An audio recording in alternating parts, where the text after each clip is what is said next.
Welcome back to the Hannahcast YouTube channel, and today it is time for Oscar predictions so early that your girlfriend will be disappointed. So yeah, my god, like it's the start of a new Oscar season, and today we're going to be trying to predict Best Picture. Now granted, this early in the year, literally nothing is guaranteed. I mean, good god, last year I only got one right. I only got one right with my early predictions. And that was Dune Part 2. Like, even Sing Sing couldn't get in. I'm so angry over that. There were some moves that I felt really dumb about. Like, I didn't go with Nickel Boys or Conclave. I could have done that, but I didn't. I'm stupid for doing that. But to be fair, I guess I was trying to figure out, like, is Edward Berger a one-hit wonder with All Quiet on the Western Front, or is he kind of here to stay?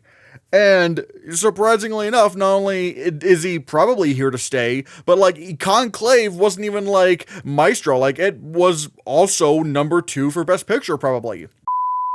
We interrupt this programming to tell you that channel memberships are open. For $2 a month, you can get members-only video content, from reading your comments, special editorials, small awards, season updates, and more. Other perks include weekly members-only live streams, exclusive emojis, badges, and even access to my members-only Discord server. You also get your name to appear in my videos as a special thanks for your support. With your help, we can conquer the Oscar space on YouTube and rule over all. Remember, Uncle Chris needs you. So, that's what's interesting here. What can we get right this early in the year? Again, there's some that I feel decently confident about, and funny enough, like especially after the trailer came out, some for One Battle After Another, it's like people have been like kind of scrambling to get their Best Picture predictions together, or like trying to like what does this mean? But yeah, I did actually make a last minute switch. All right, I did actually make a last minute switch. So instead, I was gonna go with The Life of Chuck, but you know what? Again, who knows? I still think it's going to be in Best Picture, and to be fair, it could do well on a preferential ballot. I mean, keep in mind, it did beat Honora and Emilia Perez at TIFF. It literally, it won TIFF, and it just so happens that it's coming out this year. Some people are saying the early release date could hurt it, but I don't know. I still think, if it does hit people in the right place, and it's not really a film that looks like it's gonna, or at least that looks like it's gonna be dealing with heavy issues. I mean, it looks like it's gonna be a film that you could just, lightly go into, and honestly, like, I think The Life of Chuck will still be fine. But again, it could win Best Picture, so why am I going with Begonia? Alright, this is the new Yorgo Lanthimos film, and like, I guess I'm kind of going with this because, like, the fact that Poor Things was probably number 2 for Best Picture, and probably not for its screenplay, and the reason why I say probably not for its screenplay is because, I mean, if it wants to be number 2 for Best Picture, then I think it would have had to have been number 2 for director, And because, like, if it lost adapted screenplay to Oppenheimer, then okay, maybe it could have won an adapted screenplay. But it was American Fiction, a film that was arguably in the bottom half for Best Picture. Or maybe it could have still actually gotten in the top 5, who knows. But I don't know for sure. But, however, I feel like because American Fiction ended up winning adapted screenplay, it's like, okay, so that means Poor Things couldn't have been number 2 in that sense. But however, if we wanted to say that, Yorgo Lanthimos was number 2 for director, then maybe we could see that. I could maybe see that, because it is like a big achievement in directing, which the Oscars still typically like. I mean, yes, we did just have Sean Baker win, but I still hold true that, directing winners still usually have like a big scope to them.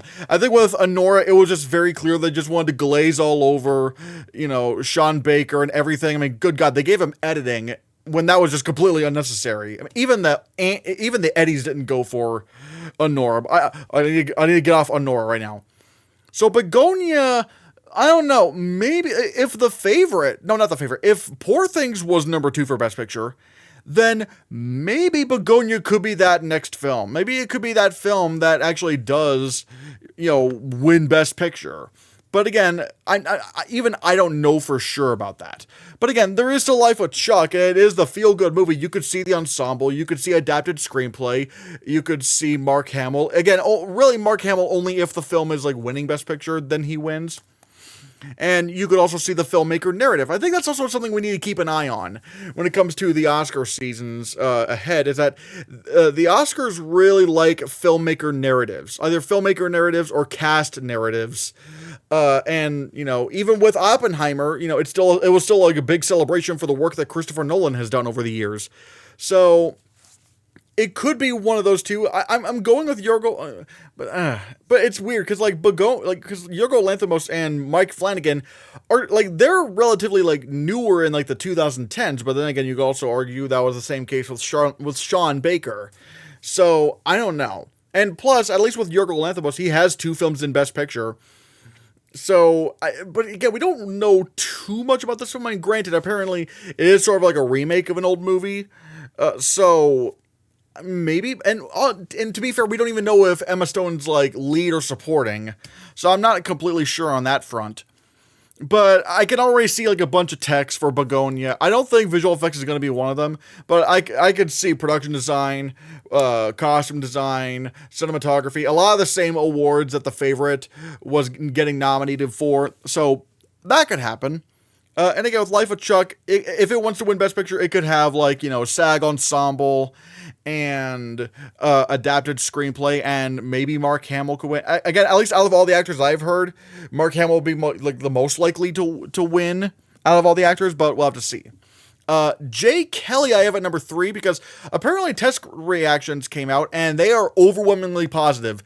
And I was seeing some people on Award Expert, including Oscar expert himself, predicting Adam Sandler to win Best Supporting Actor. And boy howdy, I mean, if this film's in Best Picture, you got a really good argument to give Adam Sandler his flowers. You have a really good argument for that. So maybe that could happen. And I don't really see any reason to doubt, what's his name? Hold on. Noah Baumbach. And it doesn't seem like it's going to be like weird, like, White Noise was. This feels like it's going to be a lot more like a domestic kind of film, like a smaller, acting-driven film. So I feel like Jay Kelly's a good one to bet on, and who knows, maybe it could win Best Picture if it's like strong enough with the actors and stuff, and obviously if it wins screenplay. But one thing I noticed is that I don't think Marriage Story got nominated for Best Ensemble at SAG. So that makes me wonder if SAG's going to nominate this for Best Ensemble, because you can sort of see some patterns with films. You know, for example, 3 Billboards and Banshees of Inisherin got into Best Ensemble at SAG, whereas, you know, the Knives Out movies didn't, and, you know, so there seems to be kind of, and also neither Poor Things nor The Favorite got into Best Ensemble at SAG. So there seems to be like a kind of like a thing with directors, like some directors can get their films in SAG Ensemble and others can't. So it's kind of strange. And this is one of the sort of risks I'm taking. The Rivals of Amziah King. On one hand, the critics that love this movie absolutely love it. But on the other hand, like, you know, for example, I think The Rivals of Amziah King, you know, it's done very well on Rotten Tomatoes. Yeah, very well on Rotten Tomatoes. Very well on IMDb. Like, actually, what's the percent? Okay, yeah. The critics on Rotten Tomatoes has a 97% and an 8.10 out of 10 rating. Whereas, you know, on IMDb, it has an 8.7 out of 10, which is crazy. But the Metacritic score is rather low. Like, the Metacritic score is at 65. So it's like, where is the discrepancy? Because at least with IMDb, it is regular users. So maybe they do really love this movie.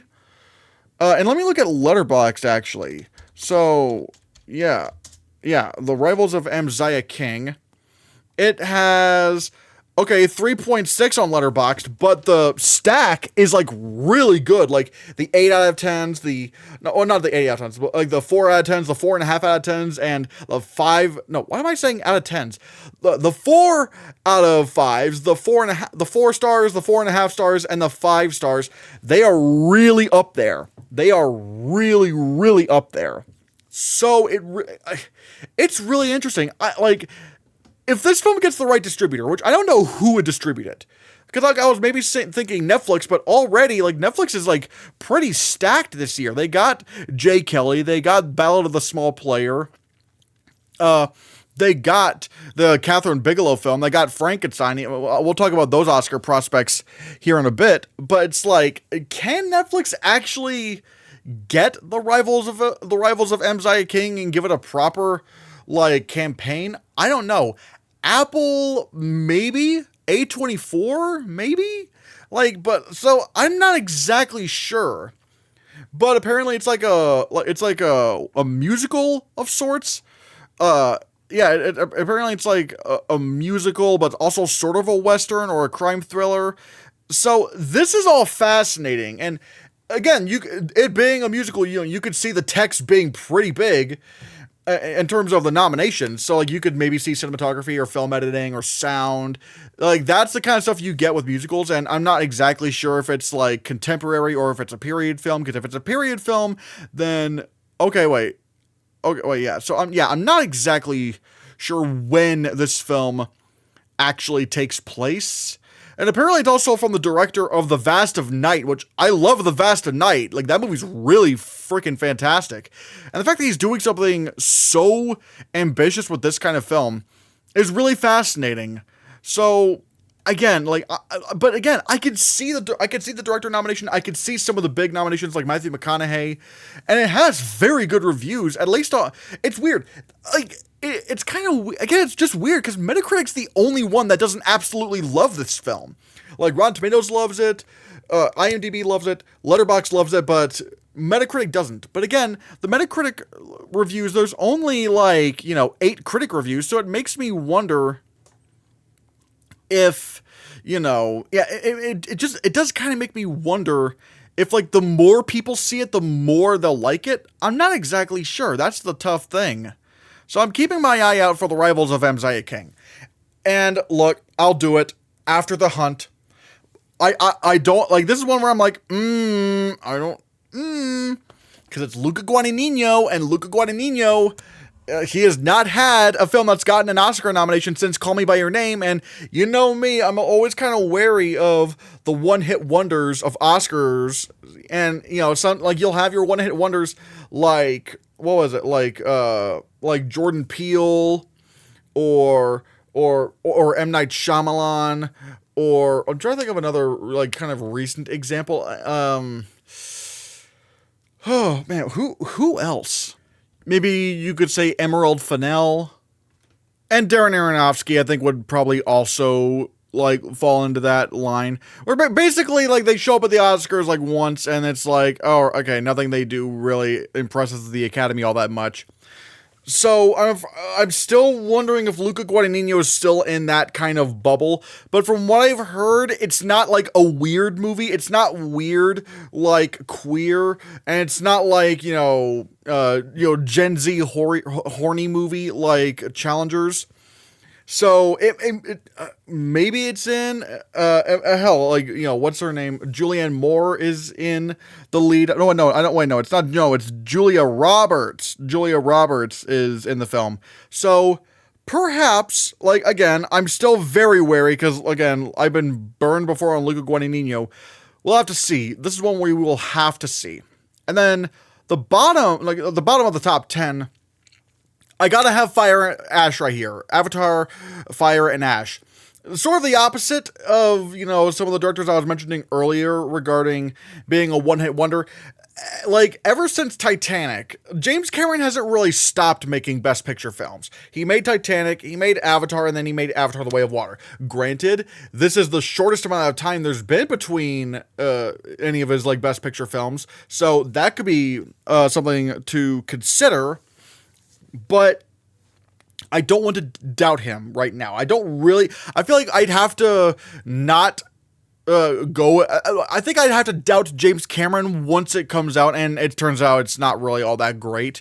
Granted, it's going to make a lot of money. It's probably going to get a lot of early hype, and like even Avatar: The Way of Water didn't get as many nominations as the first Avatar.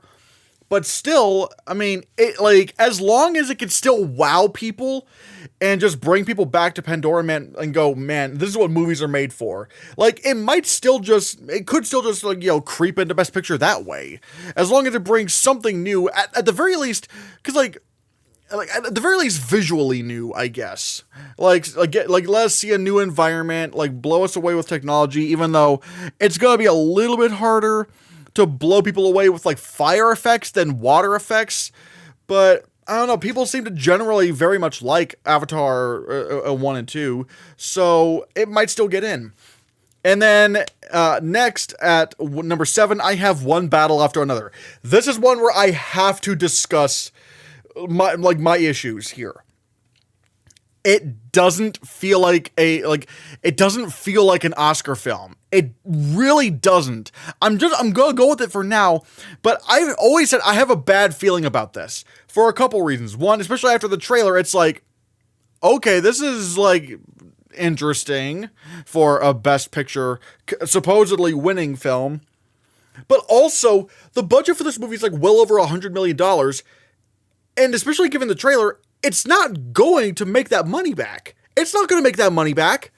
And I'm very I'm very concerned because, like, if this movie doesn't do well at the box office, I don't care what anybody says. If it doesn't do well at the box office, the studio is not going to want to campaign it. We've seen this happen time and time again, where like a big Best Picture contending film comes in, it flops, and then people go, "Oh no!" The studio goes, "Oh well, this isn't really what we thought it would be. Hurry, quick, find another film." And someone could also make an argument, well, Warner Brothers doesn't really have anything left.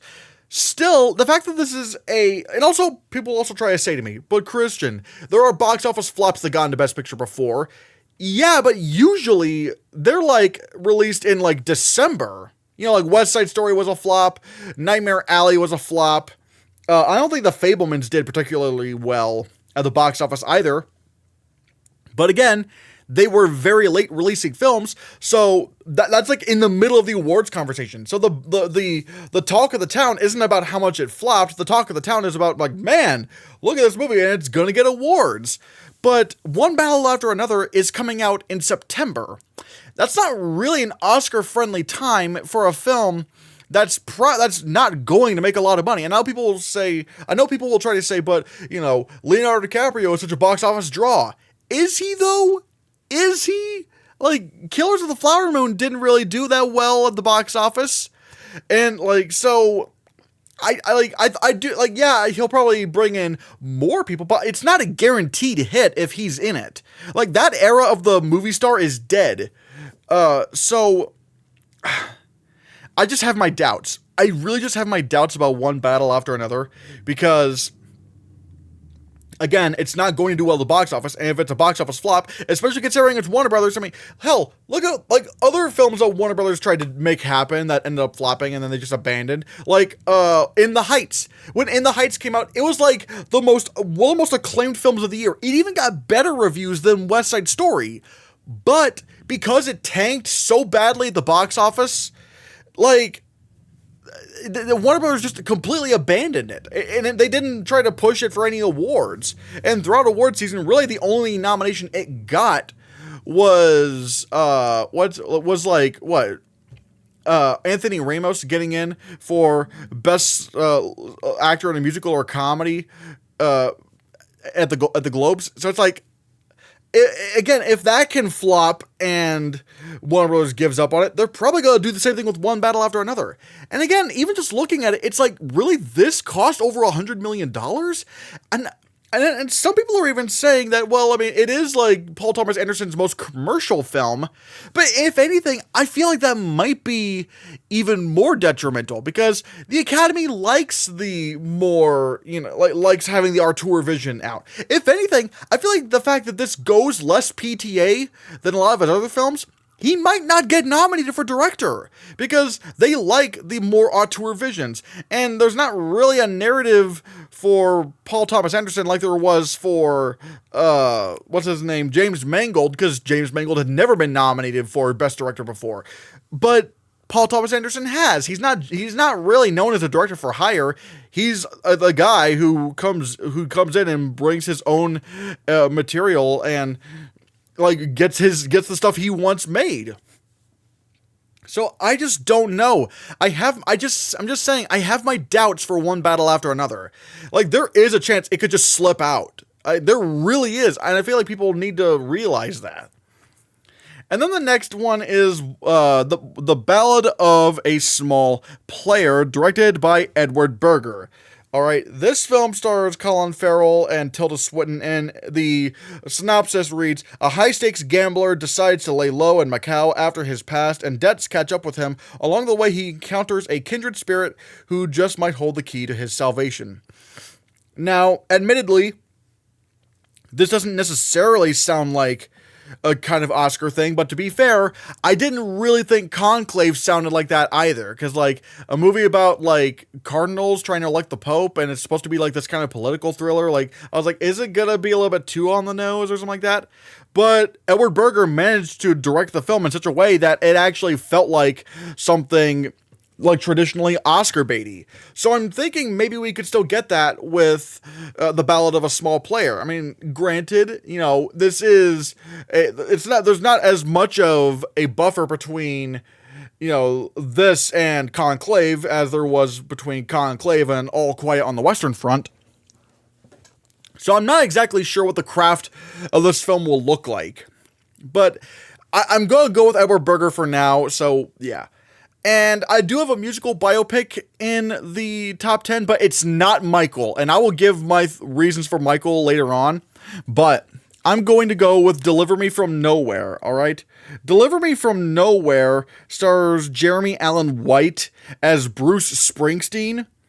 And the synopsis says, visionary musician Bruce Springsteen embarks on an emotional journey to record Nebraska. Now, the cast of this is pretty interesting, because we got Jeremy Allen White, Jeremy Strong, Paul Walter Hauser, Stephen Graham. So it's like, okay. Oh, and there's also Mark Maron, he's in it. And I am kind of curious. And I can already see maybe Jeremy Allen White getting nominated for Best Lead Actor and potentially contending for the win.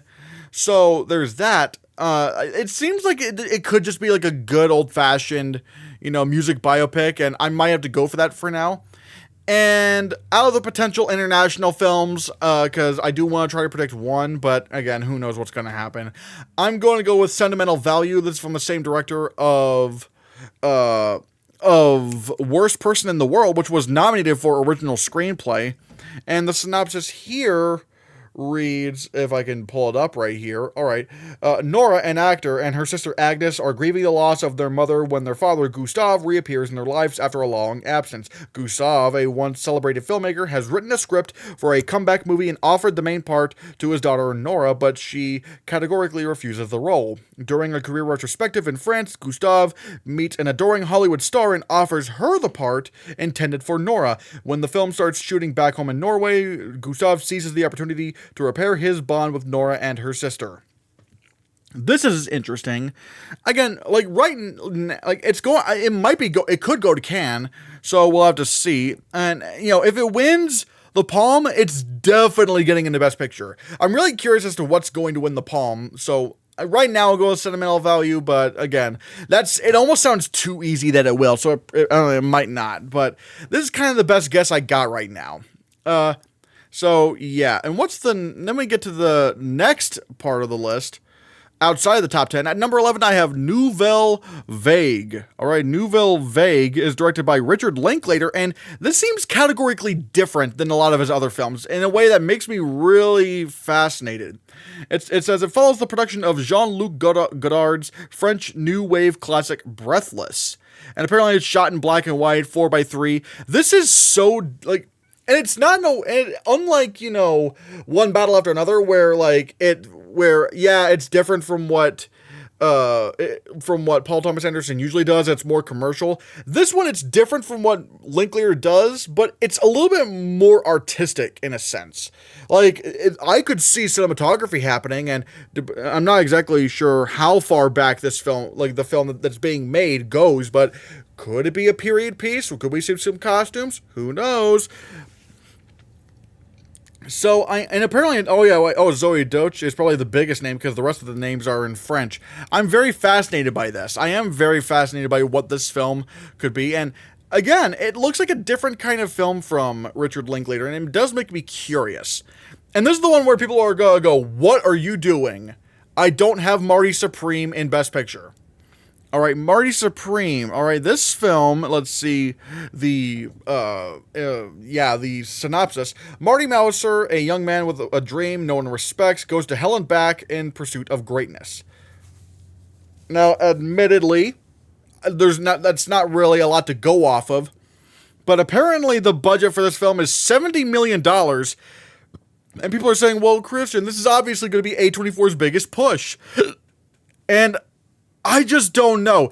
This just, in a weird way, it sounds like it sounds like A24 is overcompensating for a film like this. It's like, what's going on here?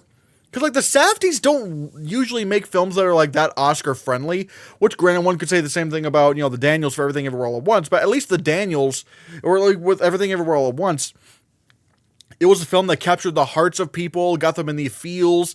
Marty Supreme doesn't really feel like it's going to be that, and I don't know. You can at least see hints of heart and stuff in, in the Daniels' movies, whereas the Safdies, I mean, they're very brutal. These movies are very brutal, so I don't know. And, like, again, Timothée Chalamet could be a big player, but again, if the film's not in Best Picture, And even the cast seems rather random in a sense. Because you got, what was it? Yeah, Gwyneth Paltrow, Tyler the Creator, Fran Drescher, Kevin O'Leary. I don't know. Something about this just doesn't feel right to me. I don't know. So it just doesn't feel right. So I have it right outside the top 10. Again, who knows what's going to happen, but I don't know. Then I have the untitled Catherine Bigelow political thriller, which is very fascinating because this is probably the first one I can remember that, or at least in terms of the modern Catherine Bigelow films, where this is not a biopic or based off of true stories. Okay, I will say, it seems like The Hurt Locker was not based off of true stories, so, alright, maybe this could be something, I don't know. But then again, I don't know, because, like, what was it, like, what was that movie called? Oh yeah, Detroit. Detroit didn't get nominated for Best Picture, and really was never in the conversation, but it's interesting because it wasn't disliked. Like, the critics really, really liked it, but I think maybe it was just so brutal and so real that, like, people just did not want to see it. They were just like, no, this is way too heavy. But whatever this film is, and considering this film had, like, yeah, the premise is a group of White House officials scrambled to deal with an incoming missile attack on the U.S., so it seems like it's going to be a little bit more palatable, but it still sounds like something Catherine Bigelow would do. Like, I'm not going to completely dismiss this one. Like, I think there is a chance it could get up there. I mean, it could also be seen as very relevant, but then again, do they want to touch U.S. politics in the Trump era? Who knows? But we will have to see. And then we have Wicked for Good, which is another one that people are telling me, Christian, what are you doing? What are you doing? It's like guaranteed for a Best Picture nomination. It could maybe even win. I just can't. I can't. All right. Everyone's telling me the second act for Wicked is not as good as the first one. And yes, I know that this one has like 2 new songs, but from what I've heard, the second act of Wicked has bigger problems than just 2 songs. They're saying that it has actual story and character problems. And I don't know if new songs are going to completely fix that. Because, like, you had Cats, that added a new song, and that didn't do anything. You had Dear Evan Hansen, that had a new song, that didn't fix anything. It's like, just because you have a new song and a musical adaptation, like, that doesn't really do... Hell, In the Heights had an original song. And granted, it wasn't really trying to fix any problems with the story, but they had an original song, but it just didn't get nominated for anything at the Oscars. So it's like, I'm not gonna bet on this film getting a Best Picture purely because there are 2 new songs. Something's up. Something's up with this film. I just don't know. Now, granted, I did hold out on the first Wicked because someone told me that Wicked, it's like, why would they split Wicked up into 2 films? But at least now in hindsight, I can maybe see why. Because all the good stuff from Wicked, at least from what people are saying, from those who have seen it, are like, oh, all the good stuff is in the first act, so you don't have to worry about all those problems. But now all the problems that come to head in the second act of Wicked, well, that's the entire film. So I don't know, like I have it on the outskirts right now because I have my worries. And again, look what happened with Dune. Even though that was better than the first film, even though it was better, it's still vastly underperformed in the text. Now, granted, it also came out in March, whereas this one's coming out in November.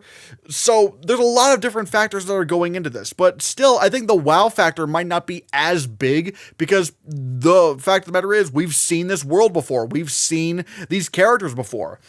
And unless it is like if it is indeed considered leaps and bounds better than even the first one, then okay, now we got something to talk about. But right now, people keep telling me, no, the second act is not as good as the first one. One of them even said the second act was mid. I am concerned. I can't do it right now. Again, who knows? I don't, and a lot of people are even saying, well, I mean, John M. Chu could just fix the problems. It's like,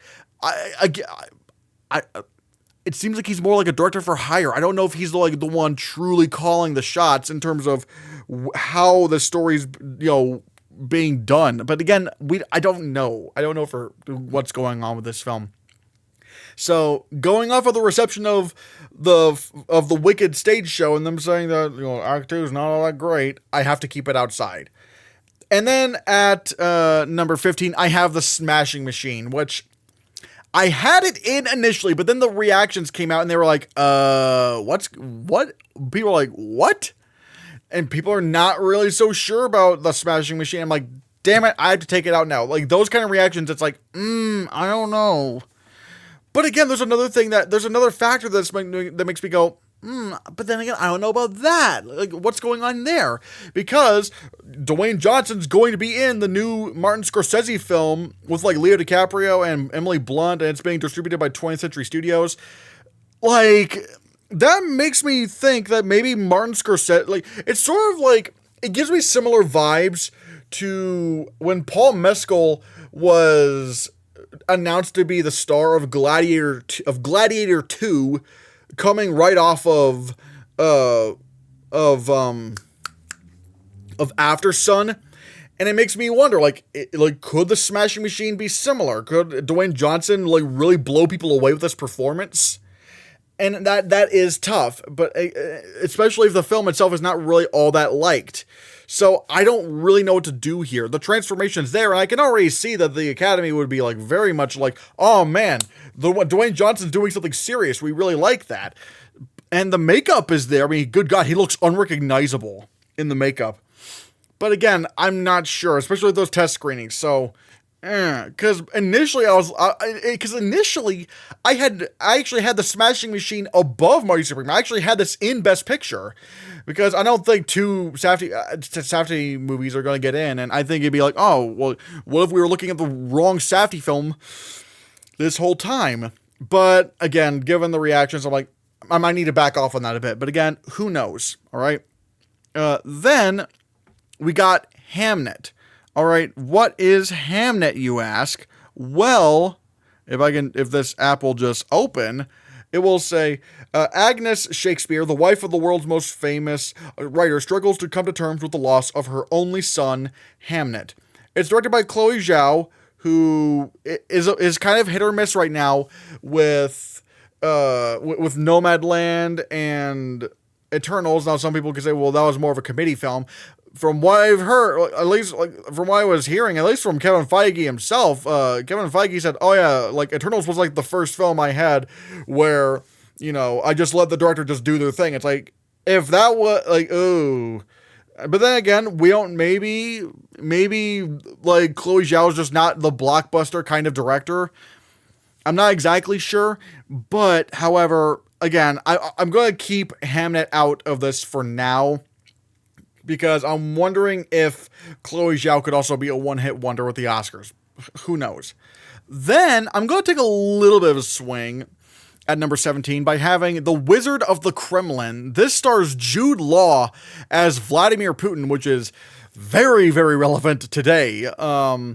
This is interesting. I am kind of wondering if this could be a thing. Well, some people are probably gonna predict only, like only Jude Law. But if he's strong enough, then maybe the film could come along with him. Who knows? I am keeping my eyes out for this because, like, if this is like a true biopic of, like, of Vladimir Putin, then like, okay, well, that might be interesting for the Academy. Who knows? Then we got Highest to Lowest, which is Spike Lee's new film, and this is an adaptation of, I think, High and Low. Now, this is interesting, but again, I don't know. Spike Lee, he's kind of hit or miss with the Academy, because he'll do Black Klansman, which he won an Oscar for, and he did Do the Right Thing, which he got nominated for screenplay, I think, for that. And some of his films have gotten acting nominations, like Malcolm X. But then there's other films like, Da Five Bloods, which didn't really do anything at the Oscars except for a score nomination, which was rather unpredicted. And then a lot of his films, including remakes like Old Boy, definitely didn't go anywhere. And this is also a remake. So I don't know. I feel like with Spike Lee, he's one of those directors where it's like, all right, I'll put him in the list somewhere, but I have to wait to see how the reception of the film is to see if this is actually going to be like a thing. And again, given the kind of like film it sounds like, it's like, I don't know if it is going to be a thing. Blue Moon, I think this is the new Richard Linklater film, or at least it's another Richard Linklater film that he's come out with. Now, I'm not exactly sure if this movie has like actually come out this year or if it's about to come out. But the synopsis is, on the evening of March 31st, 1943, legendary lyricist Lorenz Hart confronts his shattered self-confidence in Sardi's bar as his former collaborator, Richard Rogers, celebrates the opening night of his groundbreaking hit musical, Oklahoma. Now, granted, apparently, how well did Blue Moon do? All right. Oh, okay. It has a 96% on Rotten Tomatoes. All right. Based on 20, but the average rating is 7.6 out of 10. Not amazing. 7.4 on IMDb, 3.6 on Letterboxd. Probably not gonna happen. Again, I'd probably more likely, go for his other film that's coming out. So again, I don't really know. And then we got at number 20, Frankenstein. We got Frankenstein, Guillermo del Toro's Frankenstein. I have this low on the list because I don't want to do a horror movie just because we had the substance. Like, we've seen this happen time and time before where it's like, Get Out was nominated for Best Picture and even won original screenplay. So Toni Collette must get nominated for an Oscar for Hereditary. And then that didn't happen. Even A Quiet Place, underperformed somehow A Quiet Place underperformed in sound nominations. It only got sound editing and didn't even get sound mixing.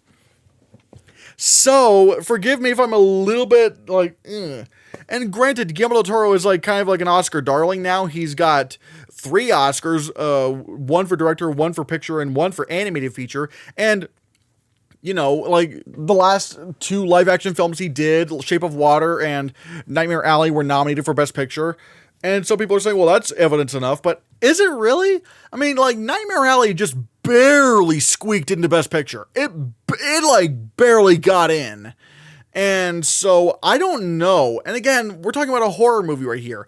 Now, granted, if this movie explores themes of Frankenstein that we haven't before, and we see that classic Guillermo del Toro magic, all right, maybe. But again, I think it's one of those things where it's like, I have to see what happens when it comes out and people are saying, oh no, this is like actually an awards thing. If that starts happening, then all right, sure, I could take that seriously. But right now I'm like, I want to hold back on it a bit. Again, because it's a horror movie. Even the text, I want to hold back a little bit. Because, like, maybe it doesn't get makeup. Maybe it doesn't get production design or costume design.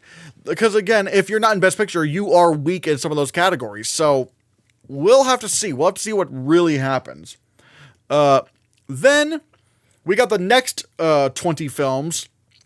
And right here at 21, I have no other choice.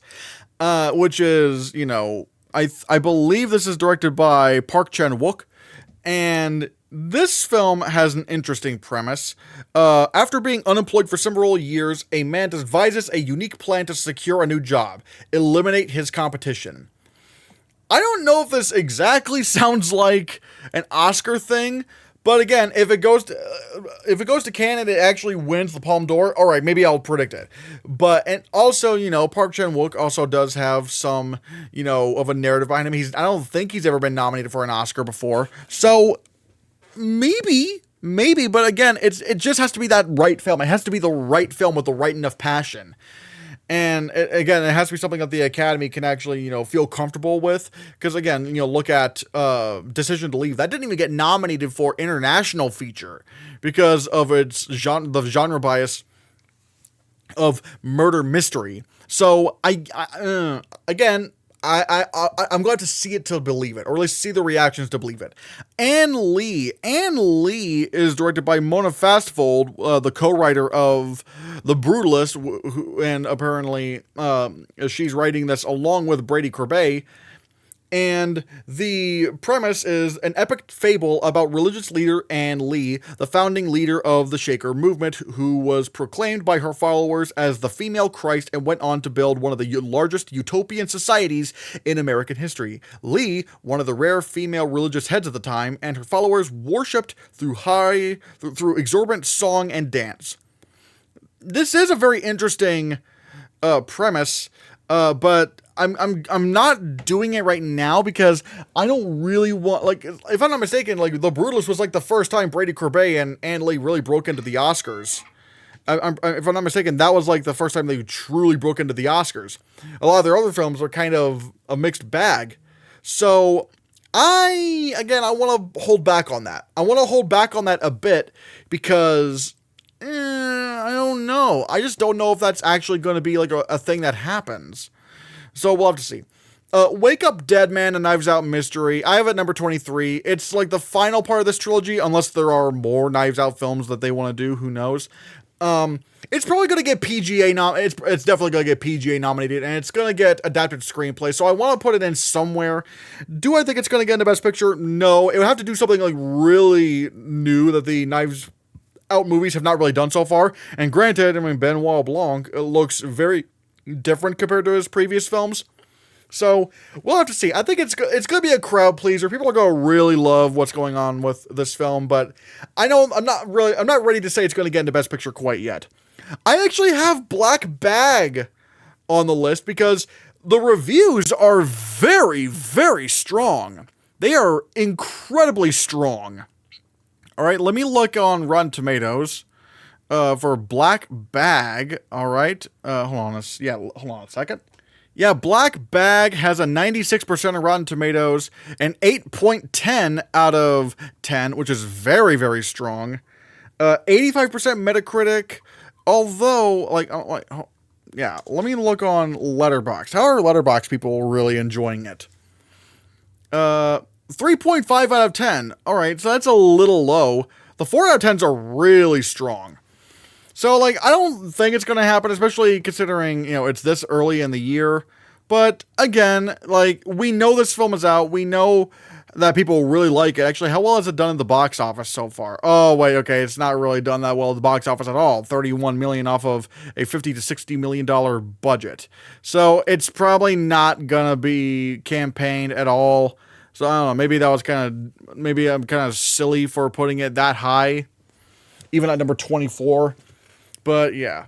Then at number 25, we have Ella McKay. All right, Ella McKay is directed by James L. Brooks. And this is about an idealistic young politician juggles with familial issues and a challenging work life while preparing to take over the job of her mentor, the state's longtime incumbent governor. This stars Emma Mackey, Jamie Lee Curtis, Woody Harrelson, Io Adebari, Albert Brooks, Kumail Nanjiani. Actually, it has a pretty big cast. So, this is one to keep an eye out for, but also it's coming out in September. If this can be like James L. Brooks' like return to form, I could see a narrative happening there, but I don't know. I'm like, we'll have to see. And then all the way down at number 26, I have Michael. Now again, you're probably thinking, are you insane? Why do you have a Michael Jackson biopic this low? Sorry, I do not trust Antoine Fuqua. I do not trust Antoine Fuqua to make a Best Picture contending film. I just do not. The closest his films ever got to being in Best Picture was Training Day, and that's only because, like, Denzel Washington and Ethan Hawke got in. No screenplay, nothing like that. It was, like, and even then, like, I think, like, Ethan Hawke's showing up was, like, a kind of a surprise in terms of the nominations. But ever since then, like, what has Antoine Fuqua done? He mostly does a lot of very big, like, commercial films that are kind of hit or miss. Like, all right, sure, people, kind of liked the Magnificent Seven, but the Equalizer films are kind of hit or miss. And then you also have, a recent prestige film he tried doing, Emancipation, with Will Smith, and that fell flat on its face. Nothing happened with that film. So don't blame me if I'm just going, look, I don't trust Antoine Fuqua to make a Best Picture film. I just do not. It's just like, and I don't buy, and I know, some people, have said, well, I mean, even if the movie gets, like, mixed reviews, it could still get in. I'm like, mixed reviews for it would have to very much depend on how well the box office is and how much general audiences love it. But even then, I still don't know if, like, this is just tough, and I get it, was it Michael Jackson's nephew is playing him? I'm just like, look, I'm just not sure about this. I don't want to put my eggs in the Antoine Fuqua basket because he's just not that reliable of a director. Like, he's like less reliable than Ridley Scott, and Ridley Scott is also extremely hit or miss and rarely makes a Best Picture film. Antoine Fuqua has just not. He's just not done anything like that. And some people could say, well, I've heard someone say, what about Bryan Singer for Bohemian Rhapsody? If I'm not mistaken, wasn't The Usual Suspects like an actual thing? Like The Usual Suspects. Oh my God, I can't speak today. Yeah, it got nominated for it won a couple of Oscars. Best Supporting Actor for Kevin Spacey, and also it won best original screenplay. Even then, you have the BAFTAs. It was nominated for best film, and it actually won original screenplay and best editing. Go figure. Let's see. What about SAG? How did SAG like it? Wait, did it? Only, yeah. Okay, Kevin Spacey didn't win that. So, all right, that's interesting. But again, it's like, at least with, Bryan Singer, you could sort of see what happens when he makes like a Best Picture kind of film.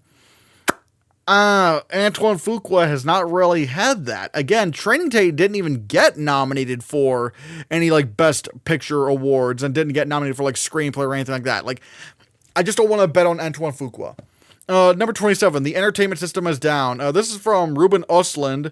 I'm kind of dreading this one because I really did not like Triangle of Sadness, but set on a long-haul flight where the entertainment systems fail and an eclectic group of international passengers are forced to face the horror of being bored. This sounds once again very pretentious, but that's on, that's about on par with what, Ruben Östlund does. But also, like, I don't know, granted, is this film even coming out this year? I'm not exactly sure. And also the cast is kind of interesting. I mean, the main lead is Keanu Reeves, and Do I really think Keanu Reeves is going to lead a Best Picture nominated film? I don't think so. I don't know. That sounds off to me. Then there's also The Way of the Wind, which is directed by Terrence Malick, which is like his Jesus Christ film. I don't know. I mean, I don't know if the Academy is really clamoring for a Jesus movie. But Terrence Malick is kind of hit or miss with the Academy, but this took a long time to edit, apparently. Like, this film was like shooting back in like 2019, I guess. So, we'll have to see. Caught Stealing. All right, what is Caught Stealing? This is from Darren Aronofsky, which again, I don't know if I want to put my eggs in that basket. But Hank Thompson, a burned-out former baseball player, is unwittingly plunged into a wild fight for survival in the downtown criminal underworld of 90s New York City. I'm not exactly sure. I mean, it stars Austin Butler, Zoe Kravitz, Regina King, Matt Smith, Liev Schreiber, Vincent D'Onofrio, Bad Bunny. I mean, that is a big cast, but I don't know. Well, again, it's one of those where I will have to see. All right. The history of sound. All right, what's the history of sound? Just as a reminder, this is directed by someone I've never heard of, named Oliver Hermanus, and it's about two young men during World War II set out to record the lives, voices, and music of their American countrymen. I don't know. This isn't cool. I don't know if it sounds like an Oscar thing, but I don't know. Who knows? I mean, I guess that's the best. I guess that's the best way I can describe it. It's like, who knows? It's such a strange concept for a Best Picture film. Oh God, how in the world do I pronounce this thing? The Phoenician Scream. No. Scheme! I meant scheme! Like, literally the word that I wasn't having trouble mispronouncing, and that's the one I mispronounced. I'm stupid. But yeah, the Phoenician Scheme is a dark tale of espionage following a strained father-daughter relationship within a family business. I mean, good God. Once again, this has like a big cast that you always expect from Wes Anderson, Benicio del Toro, Mia Threepleton, Michael Cera, Bryan Cranston, Scarlett Johansson, Benedict Cumberbatch, Riz Ahmed, Tom Hanks, Bill Murray. I mean, it's fucking, like, of course Bill Murray's going to be fucking in this. But I don't know. Wes Anderson has not really had an Oscar film, at least a full-length feature film, since, Grand Budapest Hotel. What was it? Oh God, what was that movie called? The French Dispatch didn't get any Oscar nominations. Asteroid City had even less expectations for Oscar nominations. So it's like, people are just not really having it with, Wes Anderson, but he did win an Oscar for The Wonderful Life of Henry Sugar, but then again, that was also a short film, so I don't know. But yeah. The Lost Bus. I'm sad that this is the poster, because like the previous poster that was on the movie database was like this really funny one with like, what's his name? With America Ferrera and Matthew McConaughey. That's who I was trying to think of. And it was like this really silly Photoshop thing where they're both in the bus smiling while there's a fire behind them. It was kind of funny. So yeah, this is directed by Paul Greengrass, and this is about bus driver Kevin McKay and school teacher Mary Ludwig navigating a school bus full of children through a deadly wildfire as the town of Paradise is caught in the destruction and chaos. Paul Greengrass typically does like to make like thrillers about real life events, but I don't know if this is the one that's going to get a Best Picture nomination. I mean, granted, yeah, the California fires had just taken place, but I don't know. I don't know if Paul Greengrass is gonna, you never really know what's gonna happen with him. Like, he got maybe somewhat close to Best Picture with News of the World. But yeah, if there's awards buzz for this film, I'll probably put it closer in. Then there's Eddington, which is like this contemporary Western. God, I can't speak today. Directed by Ari Aster. I'm not exactly sure how you pronounce his name. I'm going to go with Ari Aster for now. Big cast. You got the likes of Emma Stone, Joaquin Phoenix, Pedro Pascal, Austin Butler, Michael Ward, good God, yeah. But I don't know. Ari Aster makes a lot of really weird movies, and I don't know if this one's like maybe like it's tough. If this one's not like as weird, maybe I could see it get in. Again, I guess we'll have to see like how it does at Cannes, if it premieres at Cannes. And granted, it is a very impressive cast, but I'm just not sure. I still think Ari Aster might be too weird for the Oscars. And then at number 34, I have this untitled, Trey Parker, Matt Stone, Kendrick Lamar comedy. I don't really know what it's called. There's been some rumors as to what it's called, but I already kind of forgot what this was called. But let's see. It's about a young black man interning as a slave reenactor at a living history museum, and he discovers that his white girlfriend's ancestors once owned his. That is a very interesting cast, and admittedly, if this does hit the right audience, I could see this being a thing, honestly. I could actually see this being a thing. Because it's kind of weird, it's out there, it's a very unique premise. But we don't really know if it's like going straight to Paramount Plus or if it's going to be like a movie. But I will say, Trey Parker and Matt Stone, like those two, I could see, like, yeah, they could, if they found the right project, they probably could pull something like this where it's like, oh wow, they just pulled out like a Best Picture contending film. Maybe, but again, but we don't know we don't really know for sure. We'll have to see. Clara and the Sun. This is directed by Taika Waititi, and you can already see the problem there. This film is about Clara, an artificial friend designed to prevent loneliness, is purchased by a mother and her bright teen daughter, Josie. Josie, who suffers from a mysterious illness, adores her new robot companion. On a quest to save Josie and those who love her from heartbreak, Clara learns the power of human love. Now, this is a little interesting.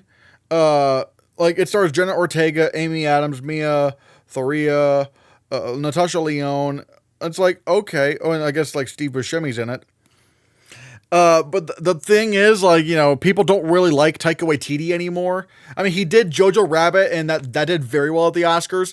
But then he did Thor: Love and Thunder, which granted that was never going to be like an Oscar thing, but people really hated that film. And then he did Next Goal Wins, which was delayed for the longest time. And then when it finally came out, people were just not having it. People were like, fuck Taika Waititi. Can he come back for this? I don't know. No, admittedly, it does sound a little bit weird for like a Best Picture film, so I'm not willing to go there right now. Because at least with, Jojo Rabbit, it was like behind like the World War II backdrop, Nazi Germany. It's like, all right, yeah, you could see that. Here, it's like, I don't know. It just feels like a run-of-the-mill kind of comedy, but I don't know. Like, maybe it's some world we'll have to see. Kiss of the Spider-Woman, which is a musical adaptation directed by Bill Condon. Now, this one actually has premiered at the Sundance Film Festival, which is already kind of weird because this film, a film like this, like premiering at Sundance, is very odd. Oh my God! Wait, the reviews are way better than I remember them being. Okay, wait. Okay, maybe I can see why. Because initially it was at like 60-something%, but now the reviews have bumped all the way up to 82%. But the average rating is still 6.7 out of 10, so maybe not. The reviews on Letterboxd are like 3.4 out of 5. Oh yeah, and Lionsgate has distributed this, and I don't know how great they are at, releasing films. So at least campaigning films for Best Picture. So this is not the most reassuring. Even the Metacritic score is already at like 60%, and the highest reviews over there are actually, yeah. Let's take a look at how good some of these reviews are on Rotten Tomatoes. All right. Let's see. Okay, no rating. Okay, a lot of these don't have any ratings. Firstshowing.net gave it an 8 out of 10. the Latino slant gave it a 3 out of 5. None of the main critics seem to be none of the main critics seem to like give it any kind of like big like, or not really giving it a rating. Where I guess on Metacritic, you have the Hollywood Reporter gave it 70, Variety gave it a 70, and Screen Rant gave it a 70. That's not amazing. So I don't know. I don't know what's going on with Kiss of the Spider Woman. I guess it really depends on like how well it does at the box office, how well Lionsgate campaigns it. But I forgot to do this. Yep, there we go. So I'm not completely sure. I'm not completely sure about this. We'll have to see, but And then there's Die, My Love, directed by Lynn Ramsey. All right, Lynn Ramsey is a very brutal filmmaker, like showcasing some very harsh films, and this is about a woman living in a remote rural area, and she is driven to the brink of insanity by marriage and motherhood. That does not sound like an Oscars thing. That sounds like I don't know. Lynn Ramsey has not really made an Oscar film as of yet, and this doesn't really sound like the kind of film that would get her to the Oscars, so probably not. The Roses. This is being directed by Jay Roach, and now I actually did have this much higher on the list, but then apparently it turns out it's going to be coming out in August. Ouch. Oh no, not August. That's not good. It's about Ivy and Theo, the picture-perfect couple who have successful careers, great kids, and an enviable sex life. But underneath the facade of the perfect family is a tinderbox of competition and resentments that's ignited when Theo's professional dreams come crashing down. It is now okay. It's written by Tony McNamara, but maybe I should have this higher on the list. I probably should have this higher on the list. If you want to see my updated predictions, follow me on Award Expert at the Hannahcast. But it's not. I guess the August release date is like, but Tony McNamara, very strong writer. We'll have to see. Mother Mary. This is directed by David Lowery. And it stars the likes of Anne Hathaway, Michaela Cole, Hunter Schafer, FKA Twigs. So, yeah, and the premise is an epic pop melodrama following a fictional musician and her relationship with an iconic fashion designer. I don't know. I don't know if this is going to be like a big thing. I mean, again, David Lowery is not really known for making big Oscar films. But again, we'll have to see. Does this have a release date? It does not have a release date, it seems. And just to round it out, I'm just going to put Superman at number 40 because, again, I'm not going to bet on this. I'm not betting on Superman to actually be a Best Picture film. But I'm just saying, I could see the narrative more than I can with F1. I don't think F1's going to be a thing because it just looks like it's trying to be like Top Gun Maverick on land, and it doesn't have the narrative that Top Gun Maverick had, and it's not like Joseph Kosinski is consistently known for making amazing movies. I think there was a movie that immediately came out after Top Gun Maverick that he did that didn't really do all that well, at least critic wise. Yeah, he's kind of a hit or miss director because he's directed Tron Legacy, did not get great reviews. Oblivion did not get great reviews. Only the Brave, which did get very good reviews. Top Gun Maverick, of course, that's his magnum opus. And then he did Spiderhead almost immediately afterwards. Same year, but Spiderhead got a 39% Rotten Tomatoes. Oh no. So I'm not really sure what to make of Joseph Kosinski right now. And again, I'm not going to bet on F1 just because, he did Top Gun Maverick and now they're putting cameras in the cars. I'm just I don't know. I don't know about that.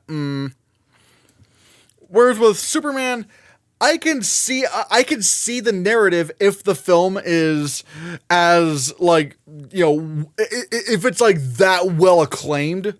Because, in the current political landscape, things kind of seem very hopeless.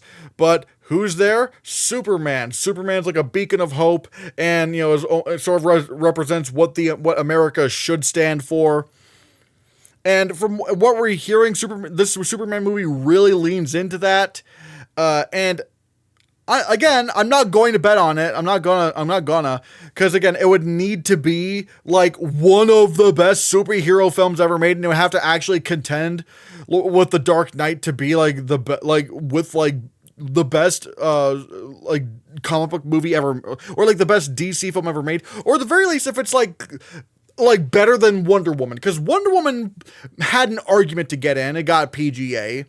And, the guilds really loved Wonder Woman, So, like, if Superman has a better responses from that and does very well at the box office, I could see that kind of narrative holding on. And James Gunn especially is a very consistent filmmaker. I mean, the last film he did that wasn't really that much acclaimed was Super, but even then that's gained like a cult status.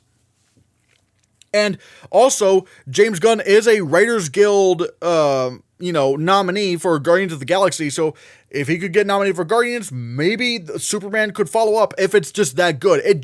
Everything just kind of hinges on if Superman is just that good. Again, I'm not going to bet on it right now. I'm not going to bet on it. Again, it's at the bottom of my list. But I'm not going to completely dismiss the idea, because I can see the narrative shaping up, but the likelihood of it being on the level of like The Dark Knight is kind of unlikely, or at the very least better than, like, it has to be even more well received than Wonder Woman, which granted, like, that was like a very well acclaimed film, and again, got into PGA, but we'll have to see. I'm not going to bet on it right now, but I would say I can see a narrative for Superman. I can see that narrative, or at least a narrative, if it's very, very well acclaimed. And so, yeah, guys, those are my early Best Picture Oscar predictions of 2026's Oscars. And now keep in tuned with this channel, because next week I'm doing director and screenplay predictions. The week after that, I'm doing the acting categories. And the week after that, to round out the month, I am going to predict the below the line categories, the text, including best casting, which is a new category coming up. So, hey, stay tuned for that. And so, yeah, guys, now I'm going to pass the question off to you. What are your early Best Picture predictions? Let me know in the comments below what you think, and be sure you hit that subscribe button, because if you don't, no one's going to predict you.